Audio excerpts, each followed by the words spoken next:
Hi, Assalamualaikum. Since nandito na rin tayo sa Makkah, ano kaya kung i-try natin puntahan kung ano ang nasa loob ng clock tower? Curious lang ako kaya try natin puntahan. Hi, nandito tayo sa clock tower. Ayan. Ano ang nasa loob nito? Titingnan natin. Ayan. Pasok tayo sa loob ng clock tower. Sa labas pa lang napakaganda talaga ng exterior niya. Kaya halos lahat ng tao dito nagpapapicture. Ngayon ay papasok na kami sa clock tower. So ayan, nakaka-amaze ang ganda. At talagang Masya Allah.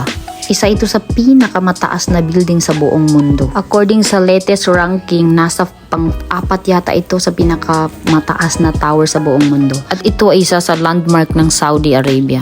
Napakaganda nito dahil mismo sa harapan ito ng Masjid Al-Haram.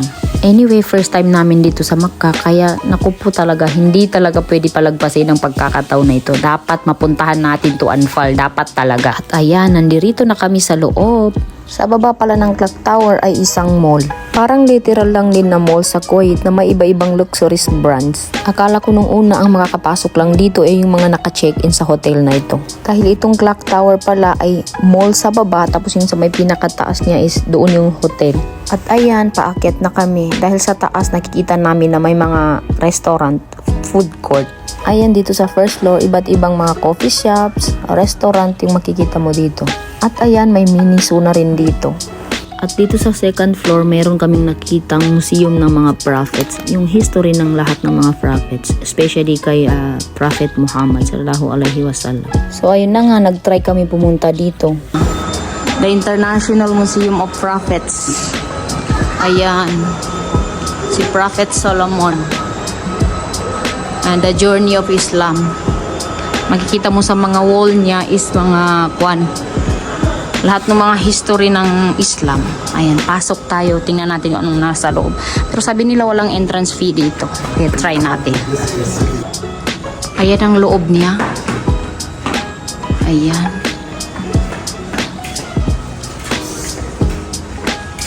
Ayan siya ang nasa loob. Pwede ka bumili dito ng mga books. Mga history ng Islam. Ayan, bookstore ito siya. So, ayan. May iba-ibang mga lingwahe yan siya. Ayan.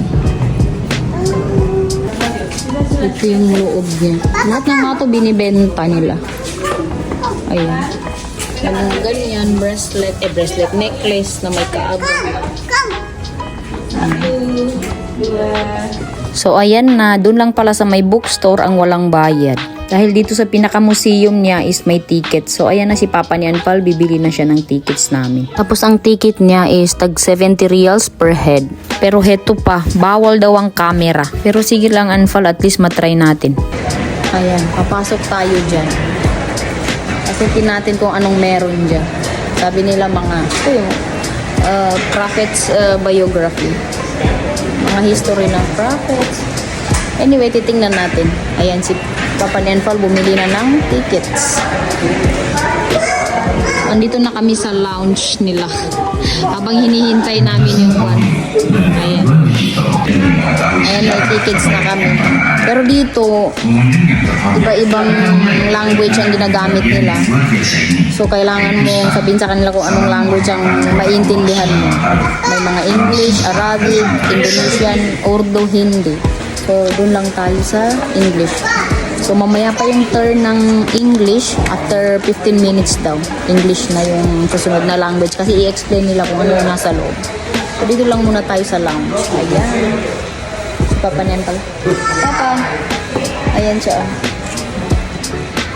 Yung mga Indonesian nandun na sila. Akala nila Indonesian kami. Kasi gusto nila kami pasamahin doon.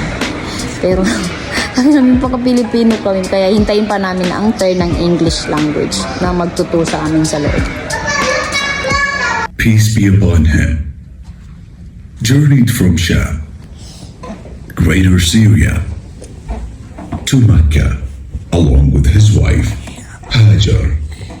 Mashallah, napakaganda sa loob pero dito lang kami pinayagan gumamit ng camera or cellphone sa may AVR nila. Talagang bawal ang camera doon. At ayan, dahil kami lang ang Pilipino, kami lang din ang nasa loob ng EVR nila. Para kang nanonood ng sine dito. Pero doon sa pinaka-museum niya, naku, hindi talaga malulugi ang bayad mo doon. Napakaganda, mashallah. Pero yun nga lang, sayang talaga kasi bawal ang camera. So ayan, tapos na yung tour namin at pa-exit na kami.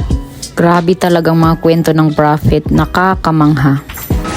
Ayan, tapos na kami sa tour dito. Yan sa Prophet Biographies. Pero bawal mag-video sa loob. Napakaganda doon sa loob. Ayan, napakaganda sa loob. Dito yan sa clock tower. Okay?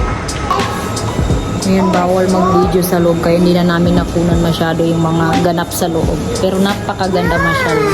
Lahat ng kwento ng mga prophets, ini-explain nila isa-isa at pinapakita nila. May mga video silang pinapakita. And still, nandito pa rin kami sa clock tower after namin mag-exit doon sa Prophet Museum. Kung naghahanap ka ng restaurant, ayan, meron dito sa 3rd floor or P3. Yan yung nakasulat dyan. Yan yung food court nila. Marami kang mapapagpilian dito ng mga restaurant. Ayan sila, may mga Pizza Hut dyan. May mga, ewan ko ano yung Pizza Hut ba yun? Basta parang Pizza Hut siya.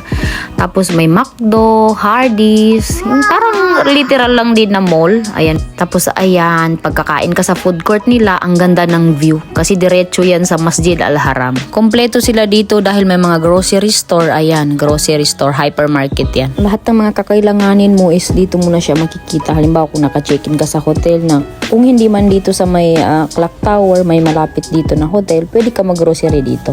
Pero sa ground floor lang niya ito dahil yung sa may pinakamataas niya is yun yung hotel, pinaka-hotel niya. Kaya once na nandito kayo sa Makkah, naku po, talagang wag niyong palalagpasin. Dapat mapasyalan niyo. And then yan lang naman. So inshallah, makakabunta kayo dito sa mga nanonood nito. So bye! See you in the next tour and another videos.